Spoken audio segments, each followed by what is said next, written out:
Pero hablando con el pastor Sergio, estábamos platicando un poco acerca de cuando vienen estos avivamientos. No sé quiénes estuvieron anoche acá. Muy bien. Hoy me presentaron a un joven que venía enyesado, tenía el brazo quebrado, y de repente la ola del Espíritu Santo golpeó a la familia y a él le empezó a inquietar el yeso. Dijo, no aguanto el yeso, no aguanto el yeso. Llegaron a la casa, lo quitaron y está totalmente sano, pegado el hueso. Y no sé cuántos milagros más deben de haber existido ayer, pero bendito sea el Señor. Pero cuando viene un avivamiento, nosotros es importante que sepamos que van a haber manifestaciones poderosas, sobrenaturales de parte de Dios. Y tienes que comprender que la cuna de nuestra fe es lo sobrenatural. La cuna del cristianismo es la resurrección de Jesús. Más sobrenatural que un muerto se vuelva a levantar ya no existe. O sea, la cuna nuestra es sobrenatural. Los profetas paraban la lluvia, la volvían a activar, bajaban fuego del cielo. O sea, si te parece extraño que alguien ría en una reunión, ¿qué hubieras pensado de un hombre viejo, anciano, que levanta una vara y el mar se abre en dos? O que caen 10 plagas. Eso es extraño. Reírnos de tanto uso no es extraño. Sin embargo, quiero yo ampliar un poco el conocimiento de esto. La gente le llama a algunas cosas manifestaciones del Espíritu Santo, pero en realidad no son manifestaciones del Espíritu Santo, sino son reacciones que tu ser tiene ante la manifestación del Espíritu Santo. Por ejemplo, el Espíritu Santo es, digamos, vamos a dar este otro ejemplo. A mí me gusta el café. Juan Diego salió, mi hijo Juan Diego salió cafetero, más cafetero que yo. Pero a diferencia, Juan Diego no puede tomar una taza de café después de las 2 de la tarde porque ya no duerme. Yo me puedo tomar una taza a las 10 de la noche y dormir. O sea, mi cuerpo reacciona diferente al de él cuando ingerimos el café. ¿Me estoy explicando?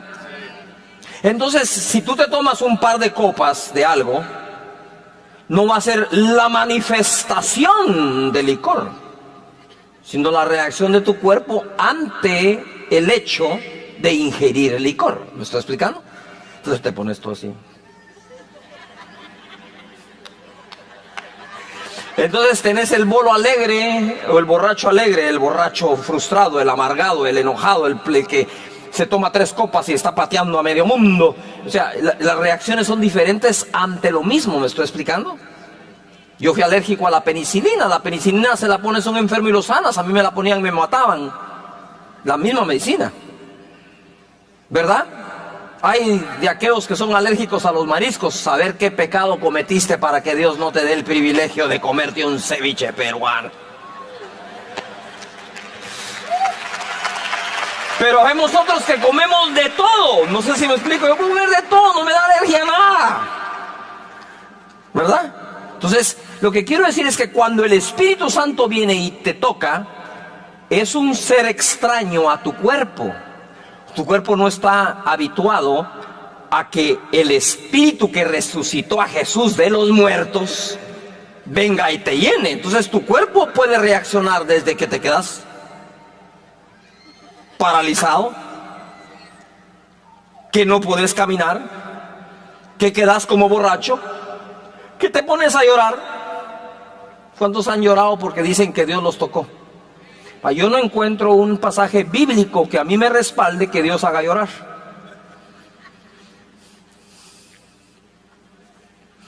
Sin embargo, todos aceptamos que sí, ¿verdad? Por la experiencia. Pero sí encuentro muchos versos que dicen que nos hace reír. Y la gente se opone más a que alguien ría a que alguien llore. Eso quiere decir que es más frecuente aceptar el sufrimiento en alguien que el disfrute de la vida que Dios nos da. Cuando tú ves que el Espíritu Santo se derrama y todos se ríen, los niños se levantan a ver. Pero si los miras llorando, dicen, ¿qué pasó? ¿Qué habrá pasado? Y un día mi esposa me hizo un pescado encebollado, riquísimo.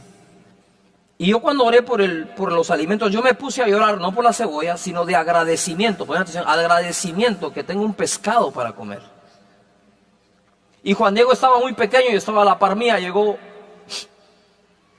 papá, ¿qué te pasa? No, mijo, yo estoy orando, no de tristeza, sino de agradecimiento. Le dije: ay, entonces yo también estoy agradecido.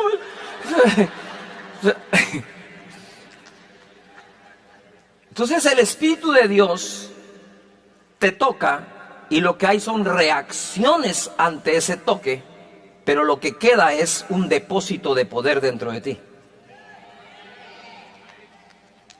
¿Me estoy explicando? Y nosotros cometemos el error de santificar las formas. No sé si me estoy explicando. Me recuerdo que en el pasado, ay de aquel pastor que no tuviera corbata, ya no era santo. No sé si me estoy explicando. Hoy andamos con pantalones rotos. Entre más roto, más caro el desventurado pantalón. O sea, no entiendo a la sociedad.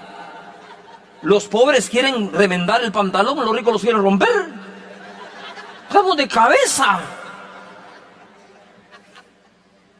Lo que quiero decir es que de pronto nosotros tomamos como que las formas, y el bautismo en el Espíritu Santo, hubo una época que era obligación hablar en otras lenguas o no estabas bautizado en el Espíritu Santo. Yo me recuerdo que a uno lo agarraban de la cabeza y lo ministraban con la administración tipo shampoo. Te revolvían toda la cabeza, el cabello, te lo sangoloteaban para allá y para acá. Y empezaban a decirle: repetí conmigo, aleluya, aleluya, aleluya, aleluya. Y cuando la lengua se trababa decía: aleluya, alabanza. ¡Ahí el poder de Dios! Ahí está. Siempre han habido abusos, ¿verdad? Cuando han orado, yo me he tirado de cortesía porque al pastor no se le cae nadie.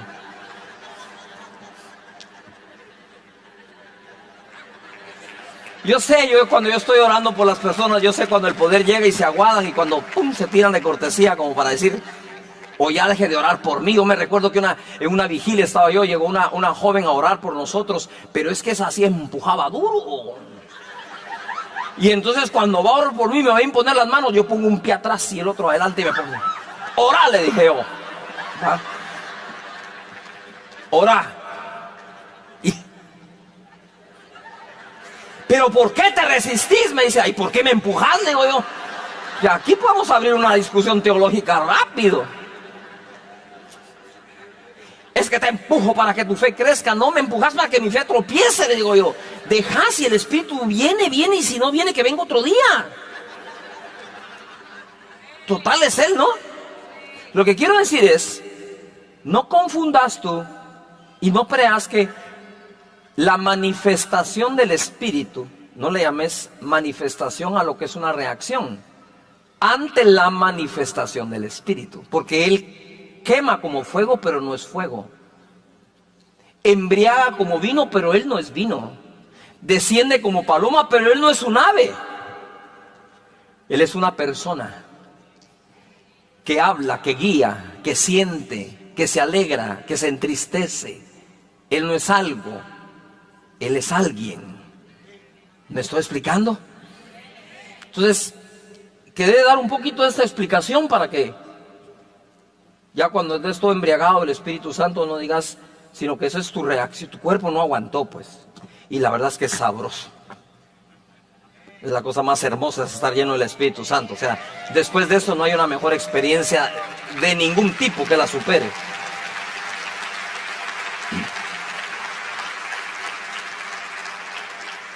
Así que les digo esto, ¿por qué? Porque ustedes están viviendo un avivamiento y van a vivir algo mucho más fuerte. Y ayer decía que el Espíritu Santo no puede ser la tercera persona.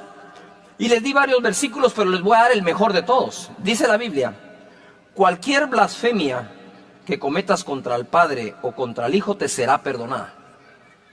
pero la que cometas contra el Espíritu Santo no te será perdonada, ni en este siglo, ni en el venidero. Imagínate la importancia que tiene el Espíritu Santo para que se perdone cualquier palabra contra el Padre, cualquier palabra contra el Hijo, pero no se perdone una palabra contra el Espíritu Santo. Por eso te estaba explicando lo siguiente, porque cuando el Espíritu Santo se derrama, es mejor tener el beneficio y dar la credibilidad a que es el Espíritu Santo que está ocasionando algo bueno, que atribuirle algo malo. Por eso les decía yo, cuando la gente empezaba a reír, se empezaba a embriagar, así se reía. Yo le decía, Señor, amigos pastores me decían, eso es del diablo. Oí esa declaración, yo fui, Señor, me está diciendo gente que esto son demonios. Y el Señor fue claro y me dijo, ¿desde cuándo un demonio puede dar lo que él no tiene? O sea, si el demonio es capaz de darte gozo, él viviría gozoso, pero los demonios viven oprimidos. Lo que dan es opresión. Un demonio no puede dar libertad. Y por eso les decía que Satanás tiene que falsificar y darle una opción a la humanidad, que en lugar de embriagarse en el vino del Espíritu Santo, se emborrachen en el licor y se vuelvan adictos. En lugar de tener las fuerzas del búfalo por la unción, inhalen cocaína para sentir que tienen fuerza. Y en lugar de tener el gozo del Señor, se fumen un porro de marihuana y se pasen riendo todo el tiempo. Él tiene que tratar de darle a la humanidad algo para que no busquen a Dios. Pero todo esto se encuentra en Dios. Él es el capaz de llenarnos de esa manera. Entonces ahora vuelvo a donde me quedé ayer.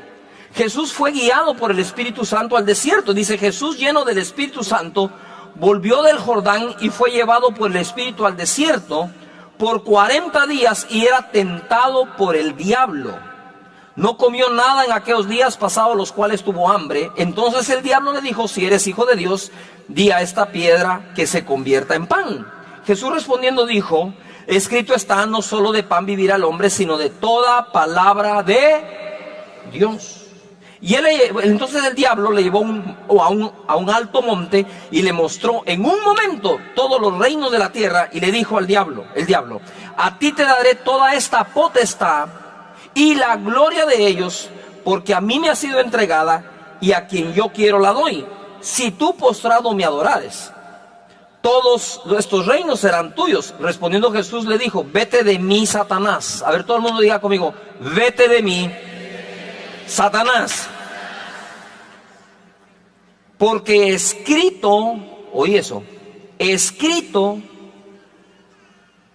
di conmigo, escrito está, al Señor tu Dios adorarás y a Él solo. Levanta las manos, di conmigo, a mi Dios solo adoraré, a Él solo serviré. Di conmigo, adoración y servicio.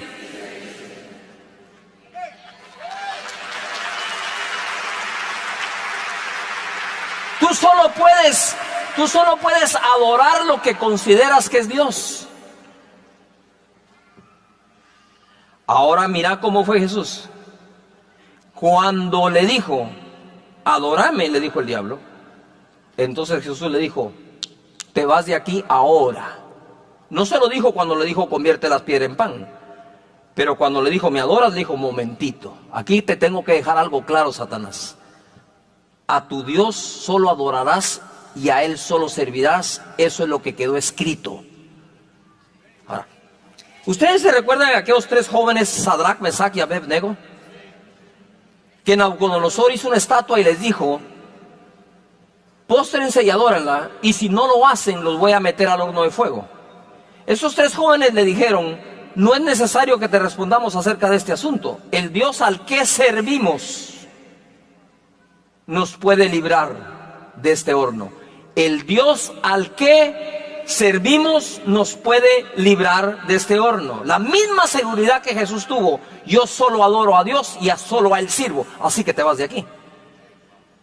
¿Qué pasa? ¿Qué hubiera pasado si aquellos tres jóvenes no hubieran tenido esa seguridad del servicio a Dios y hubieran dicho, al Dios al que por poco servimos, pero no nos queda tiempo? El Dios al que por poco me convencen en Agua Viva de que sirva, pero realmente me queda muy lejos. El Dios al que un día serví, pero ahorita ya no porque me peleé con el hermano del grupo. El Dios al que hubieran podido reprender a Nabucodonosor. No, por eso nunca se deja de servir. Porque cuando Satanás te saca de tu área de servicio, te sacó de tu área de defensa. El servicio es como una trinchera donde te defendés del mismo diablo y se lo sacás en cara y le decís al Dios al que sirvo, al Dios al que adoro, Él me va a librar de esto que estás tratando de hacerme. No dejes el grupo, no dejes el discipulado, no dejes el servicio. Tú servís a Dios y al prójimo le dices al Dios al que sirvo, y el diablo te dice: ¿en qué sirvo? Yo ayudo a parquear el carro del que viene aquí, pero estoy sirviendo en algo. Pero ahora atrévete a decirle al diablo, al Dios al que mira, bueno, un día lo serví, vos sabés, no vas a tener una seguridad de conciencia a la hora de reprender.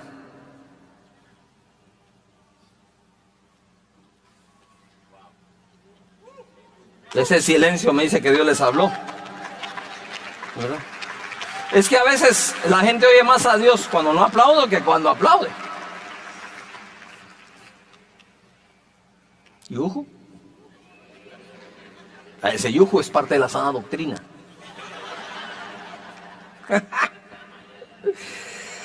Ay, Dios santo. Bueno, Jesús fue tentado, salió de la tentación, y como les decía anoche, me cuesta ayunar porque vos ayunas 40 días para que el diablo se te aparezca, no quieres ayunar ni uno.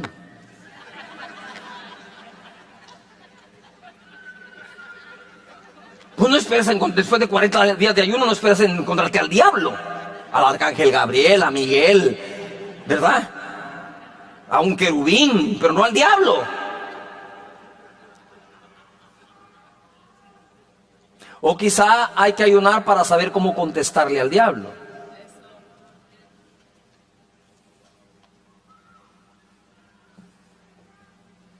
Yuhu.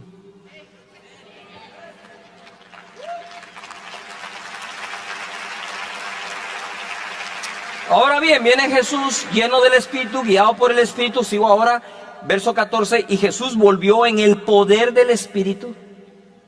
Di conmigo: lleno. Vamos, lleno, guiado, en su poder. Esas tres cosas las tenés que tener del Espíritu Santo.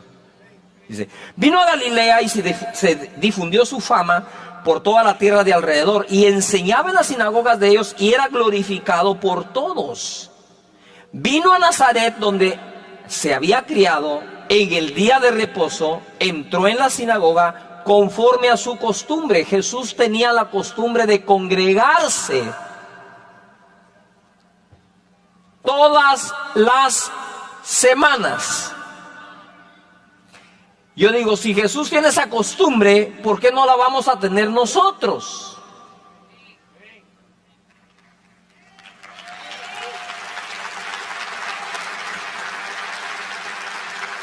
Vos tenés que saber decirle a la familia, otra vez a la iglesia: es nuestra costumbre, como Jesús la tuvo. ¿Me explico?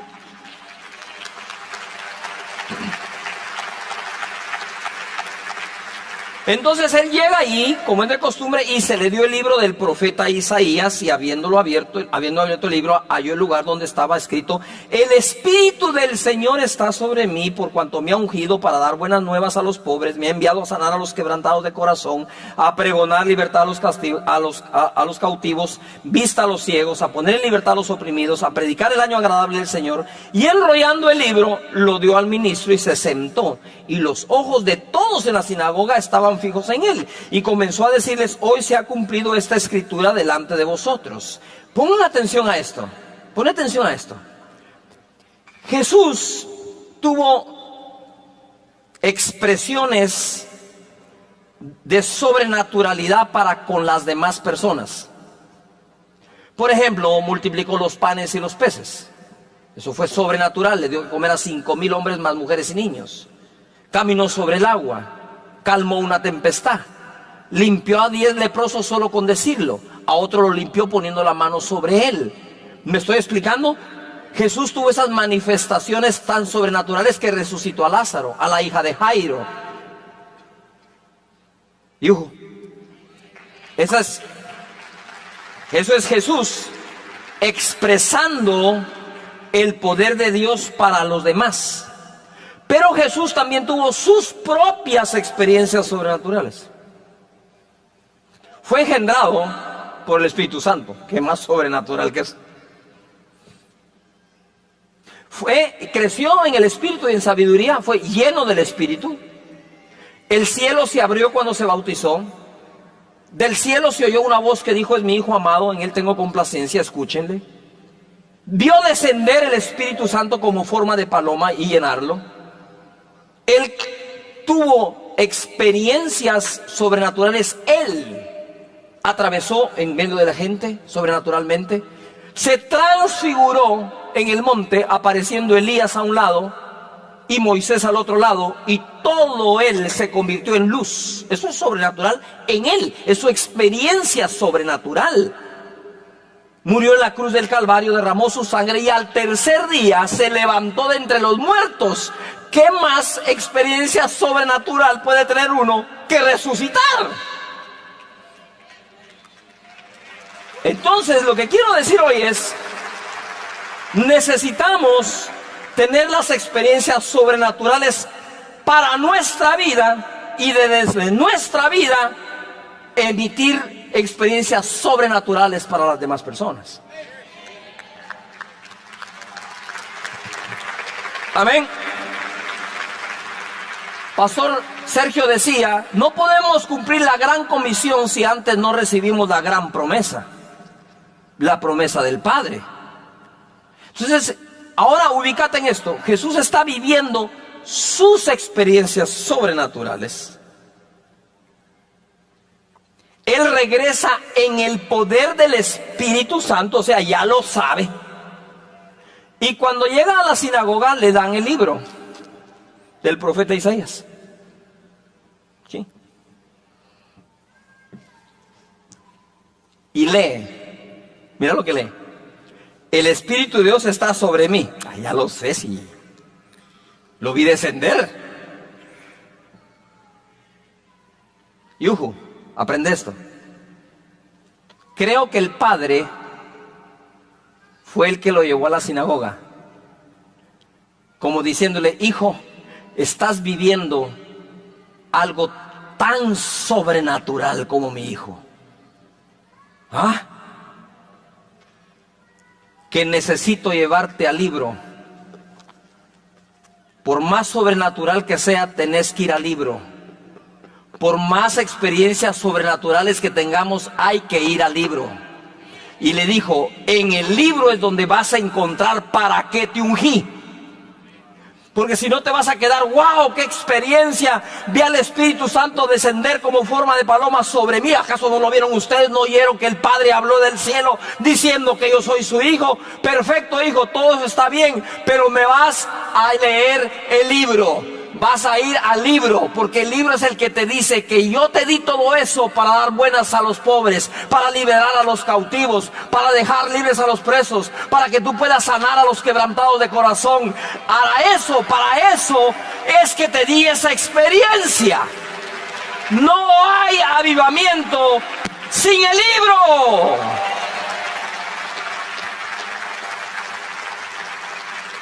Acá está escrito para qué. Acá está escrito para quién. Acá está escrito lo que va a pasar. El libro.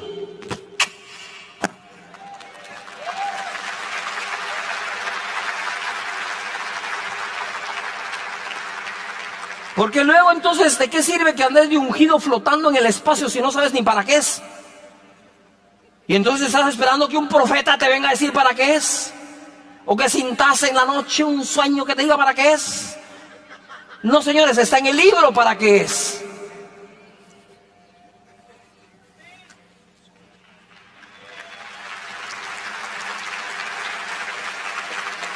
Entonces yo, como saben que bromeo mucho, yo bromeo mucho. Si hubiera visto a Jesús yo ese día, si hubiera sido Juan el Bautista, que oigo que baja en forma de paloma el Espíritu Santo y oigo la voz y todo, y de repente veo que entra a la sinagoga y justo, es que no puede ser posible. No puede ser una casualidad que abrió el libro en eso. ¿Verdad? Yo le he dicho, como éramos primos, ¿no? Juan el Bautista y Jesús eran primos. Hey, primo, te trajeron a la escuelita, ¿verdad?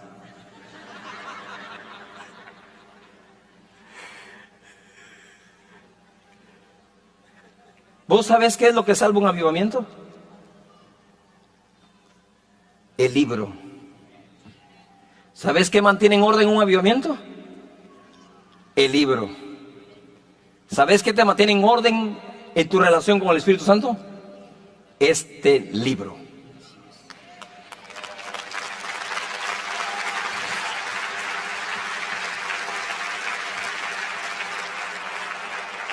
Pero esto se pone mejor. Déjeme tomar un trago de agua.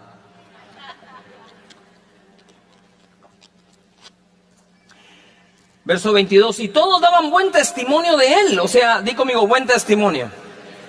Nunca Jesús tuvo un mal testimonio.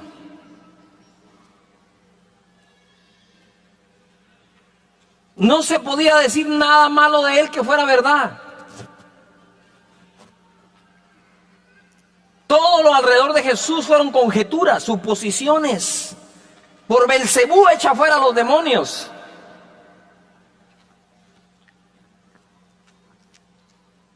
Ah, si de verdad fuera hijo de Dios.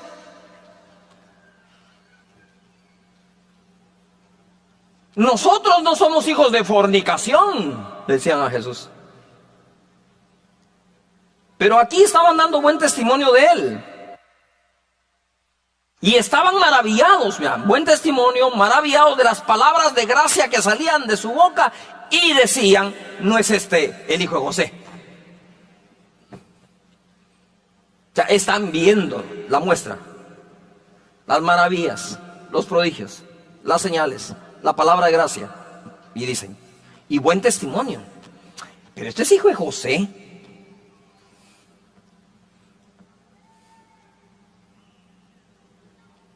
Se escandalizaban de él. Decían, no es posible. Y entonces viene Jesús y les dice, sin duda me van a decir este refrán, médico, cúrate a ti mismo. De tantas cosas que hemos oído que se han hecho en Capernaum, hacelas aquí en tu tierra, a ver si como roncas dormís. ¿Me explico? Hacelas aquí pues. Y añadió, de cierto os digo que ningún profeta es acepto en su propia tierra. Y entonces ahora Jesús les va a contestar, ustedes quieren, ya yo sé que quieren que conteste, ¿por qué los milagros en Capernaum son abundantes y aquí en Nazaret no pasa nada? Pues vamos a resolver esa pregunta aquí. Porque Agua Viva es epicentro de avivamiento. Y tenés que saber de esto. Tenemos que saber cómo funciona.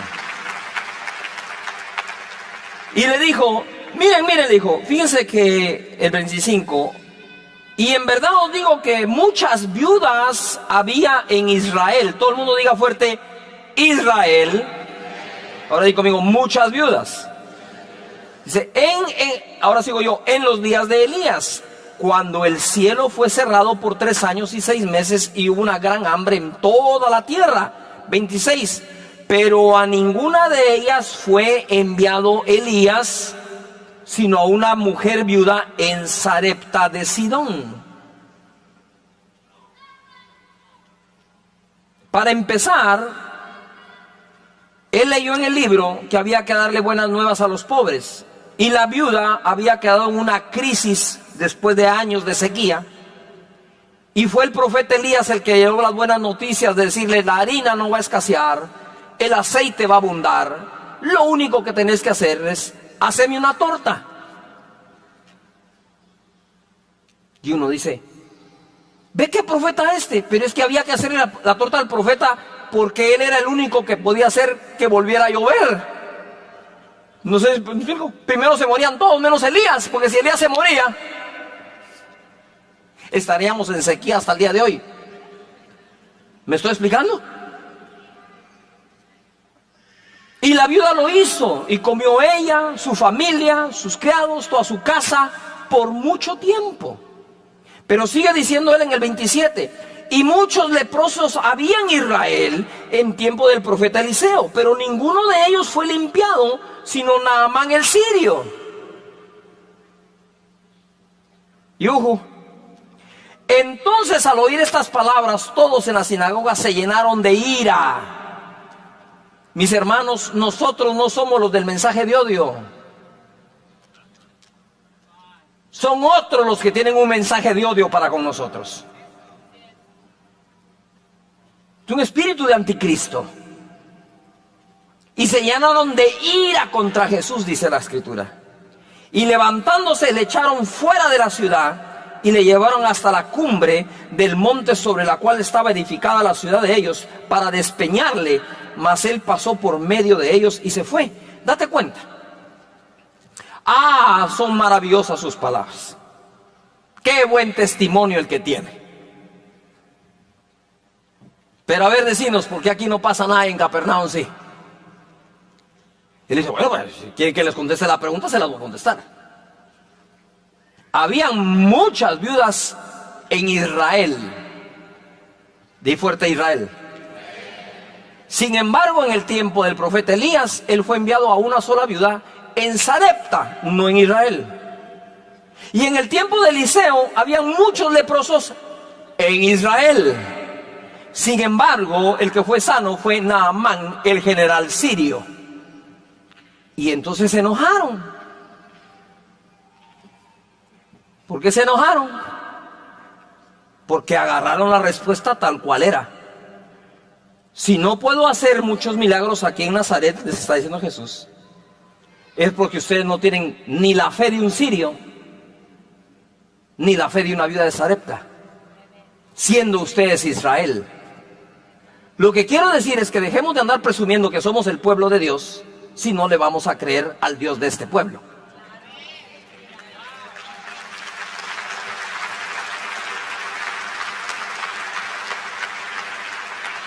Hay que dejar de presumir que somos el Israel espiritual, si Jesús no puede hacer nada entre este Israel con tanta necesidad.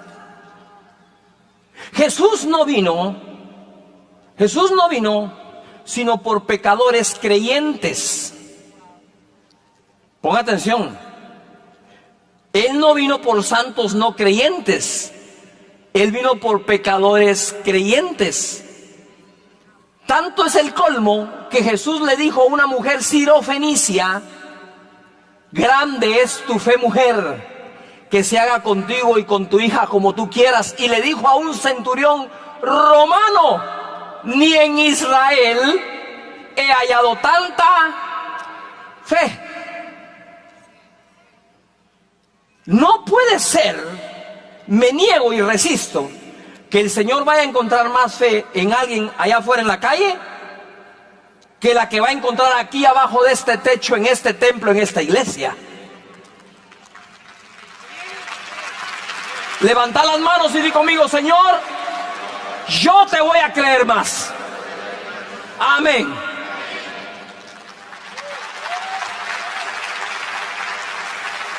Por eso es que estos se enojan, porque lo que les está diciendo es: no es culpa mía, es la falta de fe de ustedes. Yujo. Espero que me vuelvan a invitar algún día.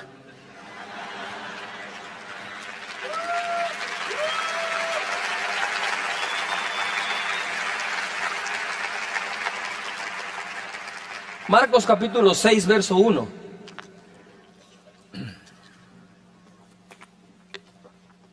Salió Jesús de allí y vino a su tierra, y le seguían sus discípulos.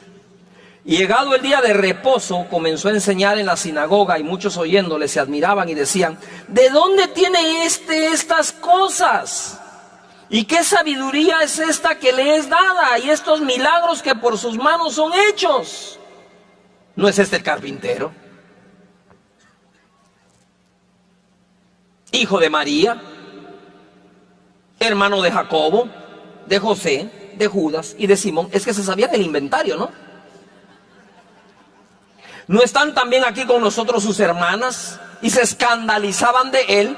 Mas Jesús le decía: no hay profeta sin honra, di conmigo honra, más fuerte honra, sino en su propia tierra y entre sus parientes y en su casa. Y no pudo Jesús hacer allí ningún milagro, salvo que sanó a unos pocos enfermos poniendo sobre ellos las manos. Y estaba asombrado de la incredulidad de ellos y recorría las aldeas de alrededor enseñando. Pongan atención acá. Y si alguien me viene a acompañar al piano, se lo agradezco. Pongan atención a esto, esto es interesante. Cuando ellos se maravillan de Jesús o se escandalizan, no se escandalizan por ningún pecado. Ellos no dijeron: ¿no es este el fornicario adúltero? ¿No es este el que se acostó con Magdalena? Sospechas teníamos de él porque Juan decía que era su discípulo amado y se recostaba sobre su pecho. No. Nadie citó ningún pecado de Jesús. No ha habido ser más santo que él, ni habrá. Simplemente lo que citaron fue: ¿no es este el hijo de José, carpintero? Los carpinteros hacen muebles, no milagros. No puede ser posible que este haga milagros si es carpintero. Ni siquiera fue: no es posible que haga un milagro si nosotros conocemos su testimonio. Ellos sabían que él tenía buen testimonio, sabían que era 3 veces santo, sabían que era perfecto. Entonces, ¿por qué no hacía milagros si era perfecto? Simplemente porque los otros asociaban: no puede hacer milagros un carpintero, punto. Yujo.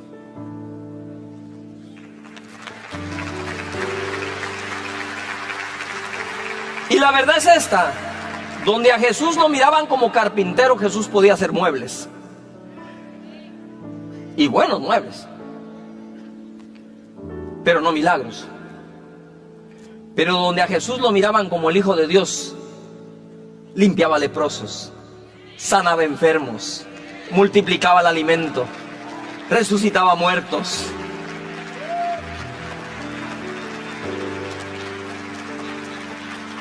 Di conmigo: sin honra no hay avivamiento. Y yo te quisiera que hagas una promesa. Tú no podés ser Nazaret para los pastores Hormon. Tú tenés que ser el Capernaum de ellos.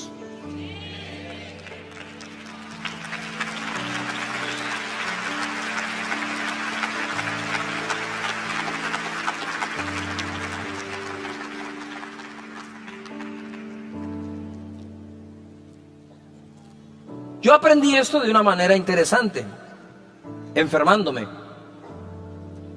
Para unas noches de gloria en el sur de México. ¿Vamos a contar esto? Bueno, voy a ir un poco más atrás. Voy a hablar, y tengo la autorización de su familia de hacerlo, de uno de mis mejores amigos que he tenido en mi vida. Está en la presencia del Señor hoy y lo extraño mucho.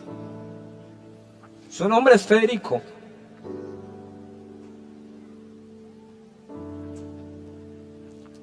Federico lo conocí yo recién comenzado Casa de Dios. Él llegó y me dijo: mira, Cash, me dijo, porque él no me decía ni pastor. Él decía: mira, Cash, me decía, yo me quiero congregar acá, pero te invito a comer. Y fuimos a un lugar donde él era socio y tomamos un baño de vapor y platicamos. Pero Federico era muy malcriado. Malcriado es 50% de las palabras que salían de su boca cuando lo conocí eran malcriadas. Entonces ese día yo le dije: si vos querés congregarte conmigo, mira esto, ¿Y quieres que yo sea tu pastor? Vas a dejar de decir malas palabras, le dije. No me dijo nada. Se fue con su esposa Lorena. Después Lorena me cuenta, me dijo, mire, me dijo, llegó Federico y me dijo, aguante usted el cash, que si yo quiero que sea mi pastor tengo que dejar de decir malas palabras. Pucha.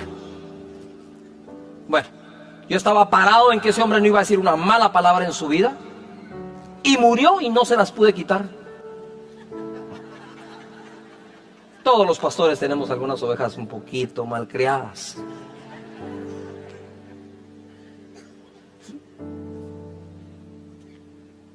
Ahora voy a las noches de gloria. Estoy en las noches de gloria en una pequeña ciudad del sur de México.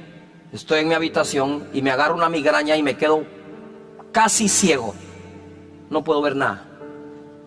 Cuando yo salgo, él está frente a la puerta de mi dormitorio esperando para acompañarme.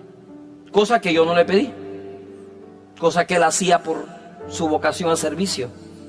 Y cuando me mira que yo salgo con los ojos así, chino, yo, más ojos cerrados, imagínate que quedó. No, nada, eran 2 líneas nada más. Entonces salgo yo así. Y me dice, ¿qué tenés? Me dijo.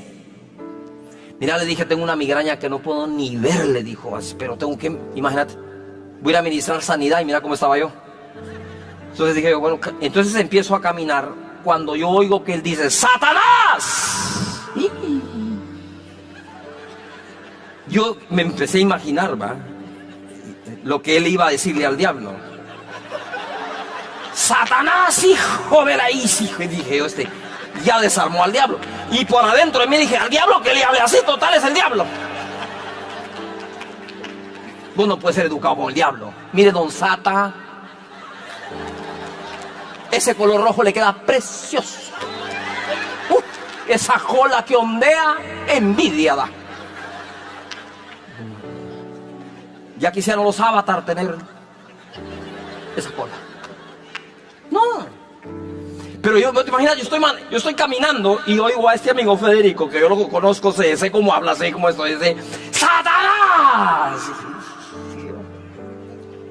¡Quitas tu mano de mi pastor ahora! Primera vez que oigo que me dice pastor.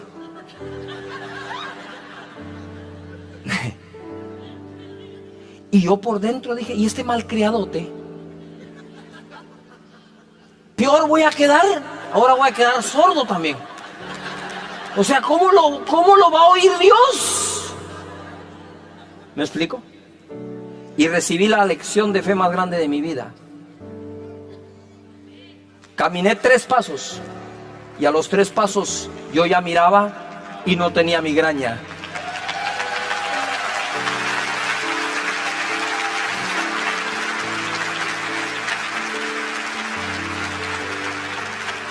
Y no estoy justificando lo malcriado de nadie, que te quede claro, ¿ah? Porque ahí uno dice, ¡ah, ahora ya sé cómo es la onda! ¡No! En otra oportunidad fui a una cena a su casa y estaban todos los invitados y yo tenía un dolor de muela terrible, de esos que te sacan el ojo por un lado. Y me vuelve a decir, ¿qué tenés? Le dije, fíjate que tengo mal una mue. No llegué a terminar de hablar, mue, y mete el dedo entre la boca el tipo. Metió el dedo entre mi boca y lo puso en la muela. Dijo, ¡Satanás, apartá tu mano de mi pastor ahora mismo! Y se me va el dolor. Dije yo, ¿cómo es que funciona esta onda, güey? Ya.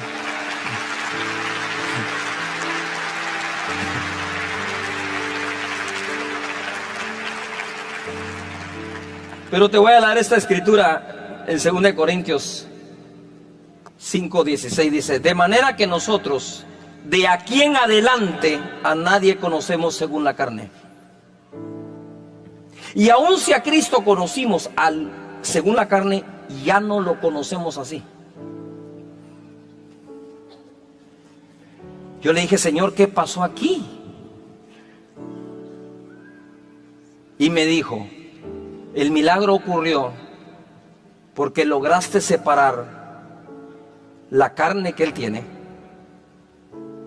del Hijo de Dios que vive adentro de Él.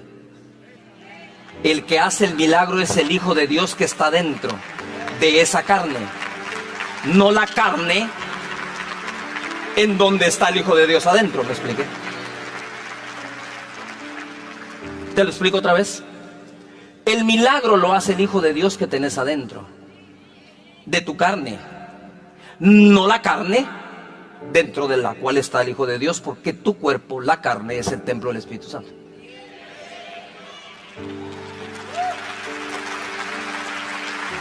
¿Por qué te estoy enseñando esto? Porque honra es entender que dentro del carpintero que no hace milagros está el Hijo de Dios que sí los hace.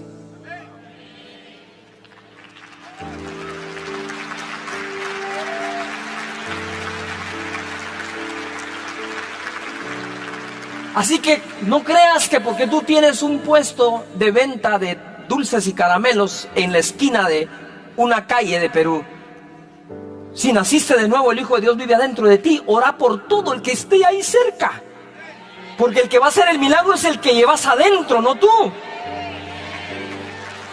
Pero también tenemos que entender, mira lo que pasa cuando se enferma tu esposa o tu esposo. Ligero te dice: tenemos que ir donde el pastor para que ore por mí. Y tú dices: ¿y por qué no puedo orar yo por vos? ¡Ja! ¿No anoche nos peleamos, pues? Y entonces vas donde los pastores a que oren por vos, que también se pelearon anoche, pero vos no lo sabes.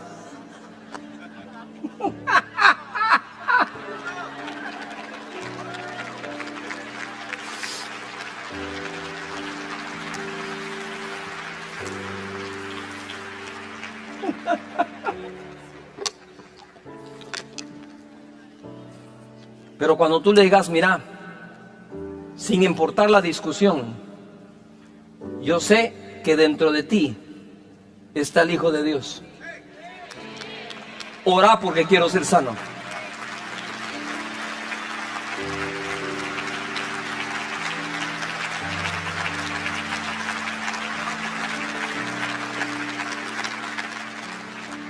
Tengo un gran amigo, el pastor Agüero, en Miami.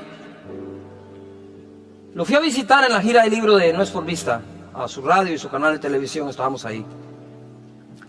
Yo le digo: hola, le digo yo, mira, te veo muy bien, bajaste de peso. Cállate, me dijo, tuve un cáncer terminal. ¿Cómo así? ¿Por qué no me dijiste nada? Le dije: no, me dijo, mira, llegó a ser tal el cáncer que tuve que ya no podía caminar. Yo gateaba en la casa para pasarme de un mueble a otro.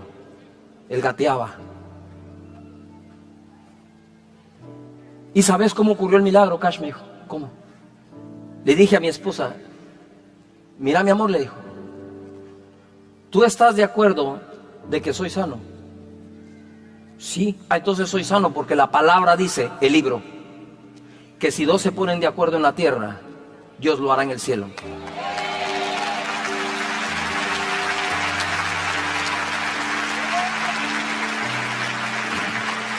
Así que soy sano, le dijo.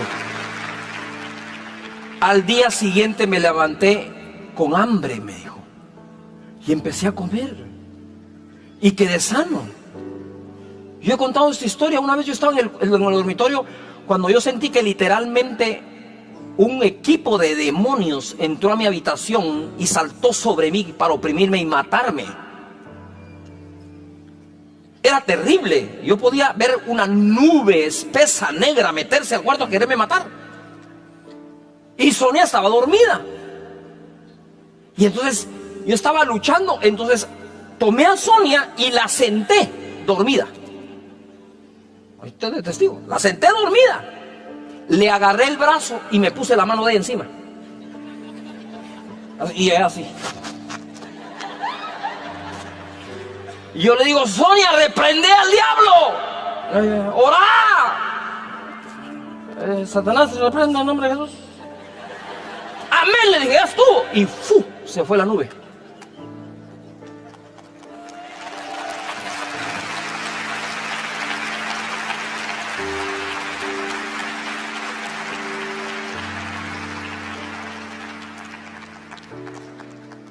ahora, después de 37 años de casados, conocemos más nuestros defectos que cualquier cosa. Pero reconocemos que adentro de nosotros está el Hijo de Dios.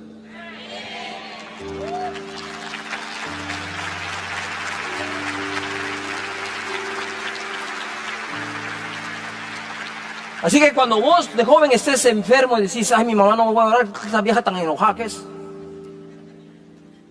Pero tiene al Hijo de Dios adentro. No, si yo conozco a mi papá, sí, pero tiene al Hijo de Dios adentro.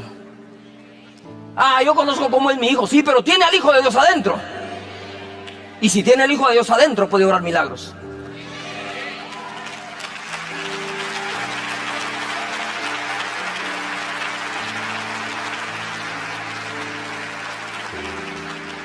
¿Y qué decía Pablo?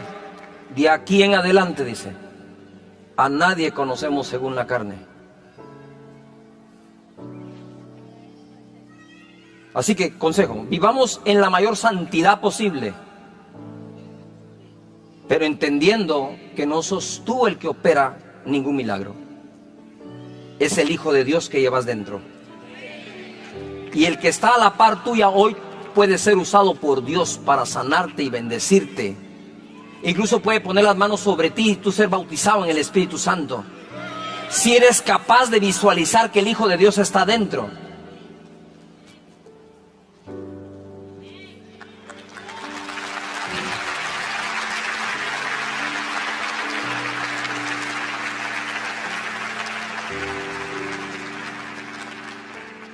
Nadie habló de ningún pecado de Jesús. El simple hecho que era carpintero era suficiente para no recibir un avivamiento. No podemos ser eso. Agua Viva tiene que ser el Capernaum de sus pastores, donde pueden profetizar, imponer manos, pedir que el Espíritu Santo los llene, sanar enfermos. Pero el día que para ti, en lugar de ser el pastor Sergio, sea el Chejo, el Sergio, el que va a salir perdiendo sos tú. Porque cuando necesitas que ore por ti no va a fluir nada. Porque Jesús no fluyó en Nazaret no porque Él no tuviera poder, sino por culpa de Nazaret. ¿Cuántos creen que esta iglesia va a ser un Capernaum y no un Nazaret? Levantad las manos y di conmigo, esta iglesia es un Capernaum donde Jesús se puede mover. Amén. Pónganse de pie. Quiero hacer dos cosas. Dos cosas para cerrar. La primera de ellas es, no hay conquistas sin batallas. Y no podemos hablar de ser victoriosos nosotros sin tocar un tema que es el que al final voy a tocar hoy. Cuando yo recibo a Jesús a los 20 años de edad, las expectativas de uno cuando recibe a Jesús es que todo aquí en la tierra va a parecer el cielo, que no vamos a tener problemas, que no nos va a pasar nunca nada malo, que no vamos a tener ataques. Tú predicas a Jesús y dices, wow, estoy haciendo lo bueno y lo correcto, pero la cosa no es así. Y quiero contarles esta anécdota de mi vida. Recién yo convertido al Señor, me fui a una vigilia a la iglesia El Calvario aquí en Guatemala. Ahí había un avivamiento hermoso, precioso. Llego y tenían a un misionero predicando esa noche. No recuerdo su nombre, pero recuerdo lo que me pasó. Y el hombre empezó a hablar de cómo ellos en aquel entonces llevaban Biblias a países donde era prohibido hablar de Jesucristo 100%, era un delito si se hablaba de Jesús, había una persecución, mataban a los cristianos, y está contando él cómo en ese lugar tan frío y tan helado, agarraron a cristianos, los desnudaron, los hincaron para matarlos, y les perdonaban la vida si negaban a Jesús. Y uno de ellos negó a Jesús, y se puso de pie y le perdonaron la vida. Sin embargo, uno de los soldados en ese momento tuvo una visión, una revelación, y bajaban ángeles con corona a ponerle la corona a cada uno que no había negado a Jesús. Pero el ángel que llevaba la corona del que se levantó no tenía sobre quién poner la corona.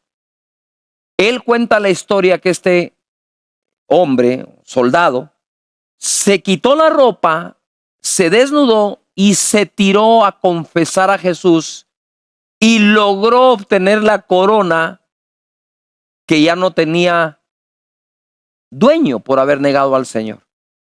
Me impactó tanto ese testimonio a mí. Y al final, yo cargaba mi primera Biblia en mi mano, acudí al misionero predicador para que me firmara la Biblia.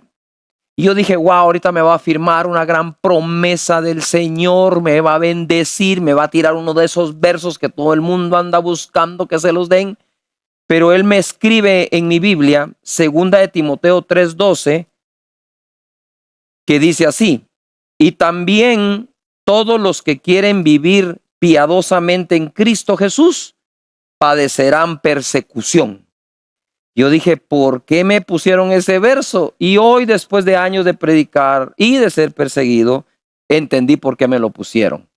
Y entendí que no hay victoria sin batalla y que no hay manera de vivir piadosamente en Jesús sin sufrir persecución. Así que si vamos a ser conquistadores y vencedores, tenemos que hablar este tema. Piadosamente, el que viva piadosamente en Cristo. La palabra piadosamente significa benigno, blando, misericordioso, que se inclina a la piedad y conmiseración. Eso es vivir piadosamente en Cristo. Benigno, blando, misericordioso, que se inclina a la piedad y conmiseración. A mí me costaba decir, bueno, si uno vive así, ¿qué persecución puede tener? Si está siendo piadoso, bondadoso, generoso, pero el diablo es el diablo. Piadoso es aquel que tiene mucha piedad por los demás. Y piedad es un sentimiento de compasión o amor a algo sagrado o superior, por ejemplo, a los padres de familia o a Dios. Y el significado que le da la Biblia es una virtud que inspira o se inspira por el amor de Dios o a Dios, tierna devoción a las cosas santas y por el amor al prójimo, actos de amor y compasión. Así que los que viven piadosamente en Cristo Jesús, sufriremos persecución. No hay manera de ser esa persona en Cristo y que no tengas persecución, ¿verdad? También esta persecución por la palabra, porque somos lo que somos por la palabra, es la que hace que no se dé el fruto permanente en el Señor, sino que al ser perseguidos son de corta duración, dice la Escritura en Mateo. Así que vamos a hablar esto. En 2 de Timoteo 3:10 leo: pero tú has seguido la doctrina, conducta, propósito, fe, longanimidad, amor, paciencia, persecuciones, padecimientos como los que sobrevinieron en Antioquía, a él, al apóstol, en Iconio, en Listra, persecuciones que he sufrido, dice Pablo, y de todas me ha librado el Señor. Eso es conquistar, eso es victoria. Pablo dice las persecuciones que he sufrido, pero la clave es esta: pero de todas ellas me ha librado el Señor. No hubo una de la cual no fuera librado Pablo. Y también todos los que quieren vivir piadosamente en Cristo Jesús padecerán persecución. Quiere decir Pablo, yo he sufrido de todo. Y dice, y tú has seguido la buena doctrina, tú has seguido la conducta, el propósito, la paciencia, te ha tocado persecución. Como a mí, dice Pablo, me persiguieron, pero de todas ellas me libró el Señor. Y entonces dice, si ustedes quieren vivir piadosamente en Cristo, sufrirán persecución, pero es momento de decir, sí, pero de todas ellas me va a librar el Señor. De todas ellas me librará el Señor, como a Pablo.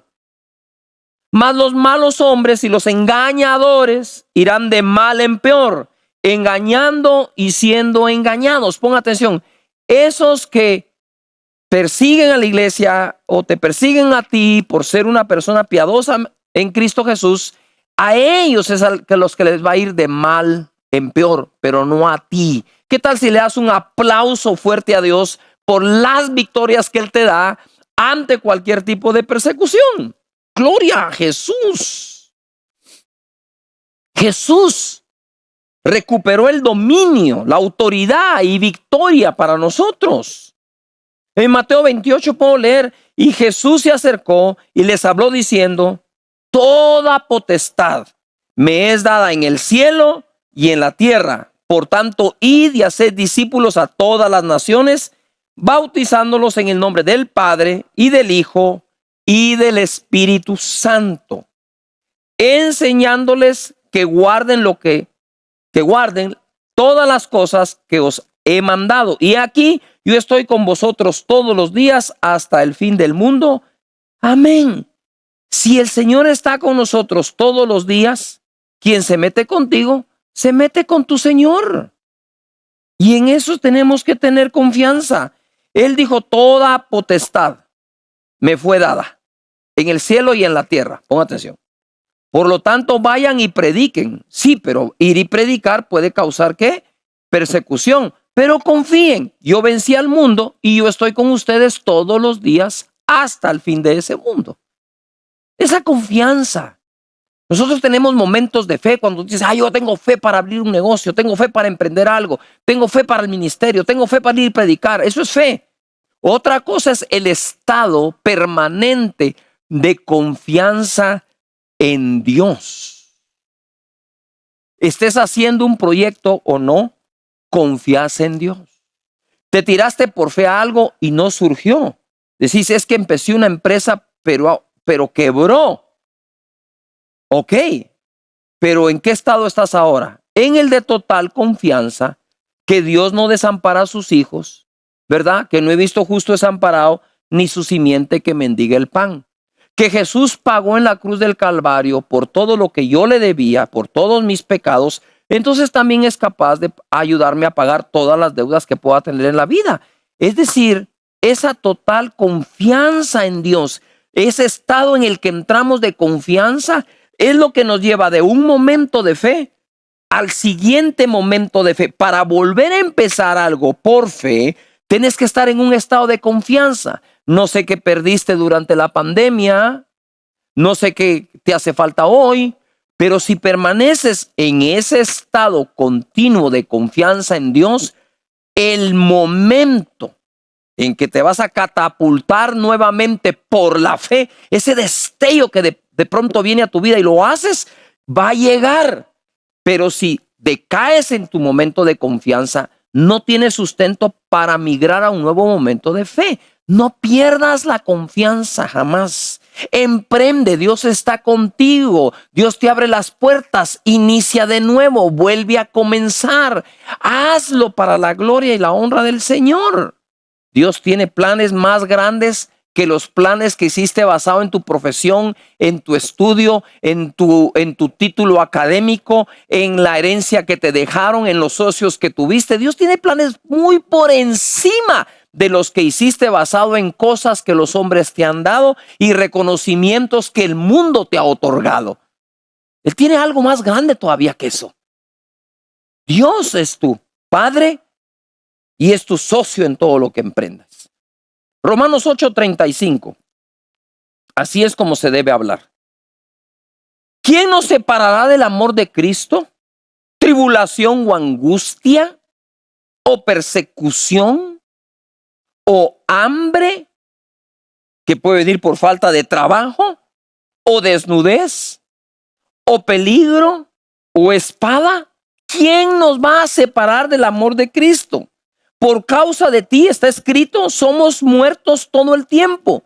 Somos contados como ovejas de matadero. Antes en todas estas cosas somos más que vencedores por medio de aquel que nos amó. Conquista. Más que vencedores, conquistadores.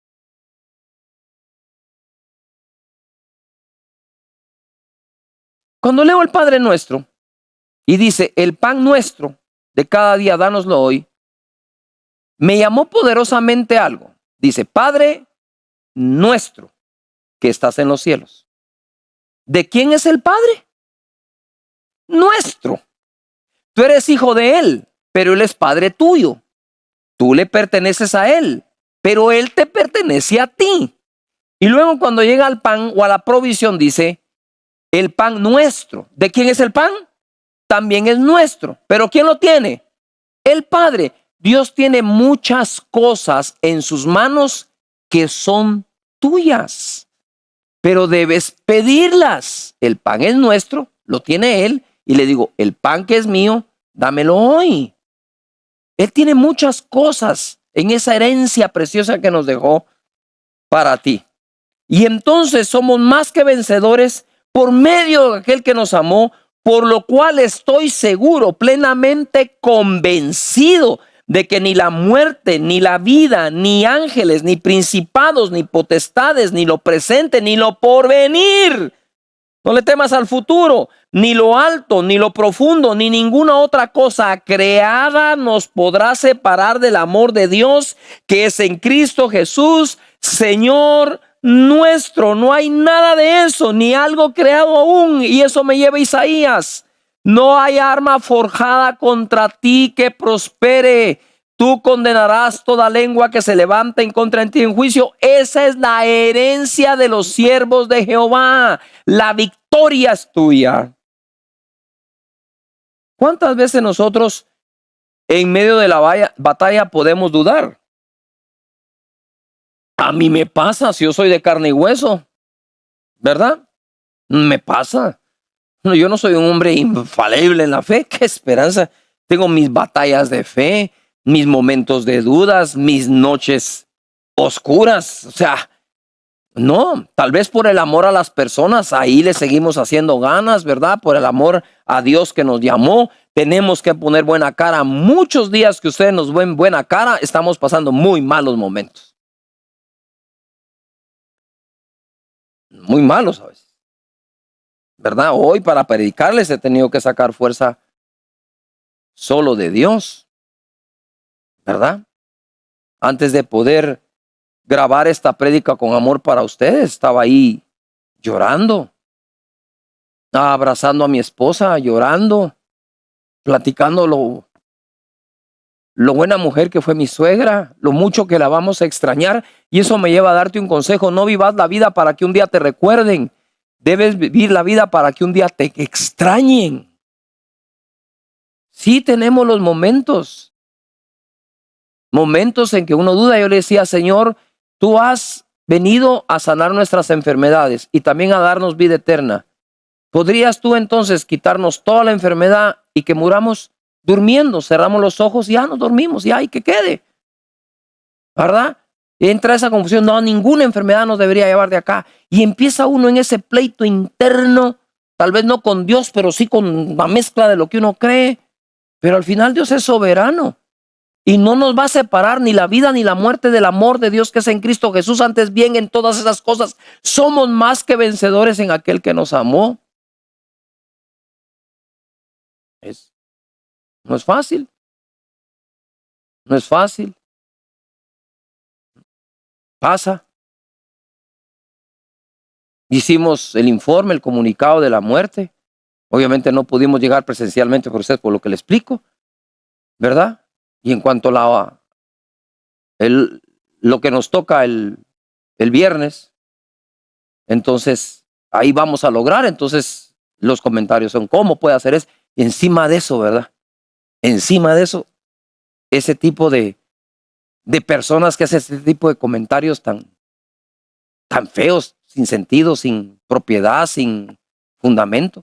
Y también hay que hacerle ganas. Así que todos aquí somos más que vencedores y vamos para adelante en el nombre de Jesucristo. Y llegó un día en que el Señor habla a mi corazón y me dice, jamás te des por vencido, date por vencedor. Porque uno se puede dar por vencido o por vencedor. Hay gente que no ha empezado el juego o el partido de su deporte y ya se dieron por derrotados. De plano nos van a dar una goleada. No vamos a poder con ellos. Ellos son mejores. Tienen mejor entrenador. Y empezás a hacer la lista de todo lo que le admiras a ellos. en paralelo a la lista de todo lo que crees que hay de malo en ti o en tu equipo o en lo que estés haciendo. Nosotros no podemos darnos por vencidos, tenemos que darnos por vencedores. Fue lo que hizo David con Goliat. Goliat era un gigante que tenía una lanza, que tenía escudero. Y David llegó con 5 piedras y una honda.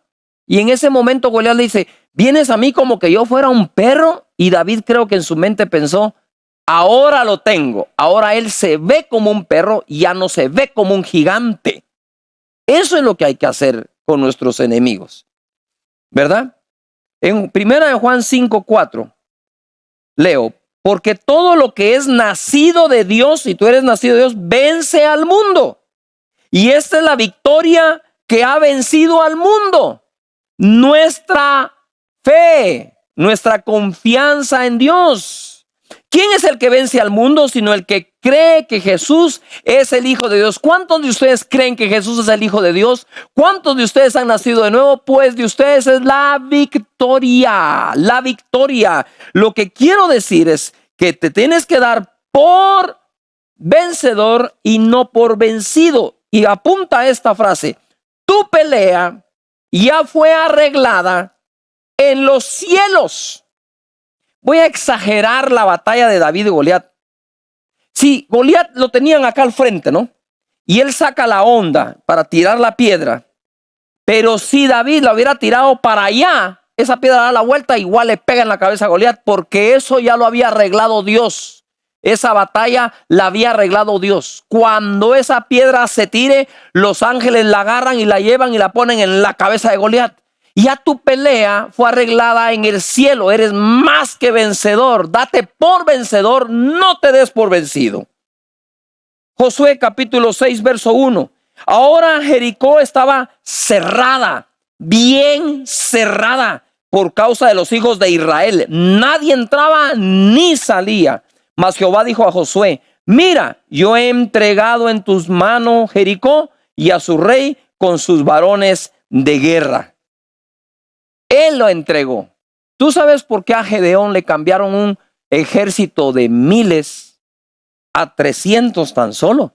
Dios le dice, mira, es mucha gente la que tenés, no te puedo dar la victoria así, porque entonces el pueblo va a creer que son ellos y no que fui yo, y no me darán la gloria a mí, se tomarán ellos la gloria. A veces pasamos de la abundancia a la escasez solo para volver nuestra mirada a Dios, sabiendo que Él ha sido el que nos ha bendecido y no nosotros a nosotros mismos. Entonces pasó de tener solo en la primera se le fueron 10,000 que tenían miedo. De ahí se le van otro montón de gente y termina con 300 personas. ¿Y las armas cuáles eran? ¿Verdad? Una trompeta, una vasija con su mecha y gritar por el nombre de Jehová. Nada de eso era poderoso. Lo único poderoso es el nombre de Dios. Así que en el nombre de Dios tomemos nuestra victoria. Y para ir cerrando, quiero que me acompañen a 2 Corintios 4, verso 7. Pero tenemos este tesoro en vasos de barro, para que la excelencia del poder sea de Dios y no de nosotros. Lo que nos desespera en medio de una batalla es la lucha en nuestra carne por ganarla y que no va a ser posible. Resignarte no es lo que Dios quiere. No confundas resignarte a entrar en un estado de total confianza. Una es abandono a ti mismo y la otra es dejar tu vida en manos de Dios para lo que Él va a hacer y confiar en Él plenamente. Y luego dice, no de nosotros, o sea, para que la excelencia del poder sea de Dios, porque ese tesoro lo tenemos en vaso de barro, y no de nosotros que estamos. Ahora Pablo lo va a decir cómo estamos en una batalla nosotros, no cómo está Dios, cómo estamos. Que estamos atribulados en todo, él no niega estar atribulado, mas no angustiado. En apuros, mas no desesperados. Perseguidos, mas no desamparados, derribados, pero no destruidos. Puedo estar atribulado, pero no angustiado. Angustiado significa sin paz interior. Quiere decir que a pesar de la tribulación que se puede estar viviendo, conservamos la paz interior. En apuros, pero no desesperados. Desesperado significa sin recibir el conocimiento de cómo salir. No encuentro la salida. No estoy así. No estoy así de desesperado a pesar de estar en apuros, porque confío que Dios siempre da la salida. Perseguidos, sí, pero no desamparados. La palabra desamparados es abandonados sin ayuda alguna, y por más perseguidos que seamos, Dios no nos abandona. Podemos estar derribados, pero no destruidos. Y la palabra destruido significa sacado del camino, dado por muerto. En la versión Dios habla hoy, te lo quiero leer. Pero esta riqueza la tenemos en nuestro cuerpo, que es como una olla de barro, para mostrar que ese poder tan grande viene de Dios y no de nosotros. Así que, aunque llenos de problemas, no estamos sin salida. Tenemos preocupaciones, pero no nos desesperamos. Nos persiguen, pero no estamos abandonados. Nos derriban, pero no nos destruyen. Eso es ser más que victorioso. Eso es ser un conquistador para la gloria de nuestro Padre Celestial. ¿Qué tal si nos ponemos de pie y entramos en un momento de oración y luego los dejo con los pastores de la iglesia para que podamos ser ministrados y bendecidos? ¿Qué tal si te pones de pie, levantas tus manos al cielo? Padre, te doy muchísimas gracias por este momento. Gracias por bendecir Colombia, por bendecir Cali, por bendecir a todos los asistentes a esta conferencia. Gracias por darnos nuevas fuerzas. Gracias por renovarnos. En el nombre de Jesús te pido que tu Espíritu Santo, Señor, llenándonos de tu presencia, nos dé esa paz que sobrepasa todo entendimiento, ese gozo que nos das, que es nuestra fuerza.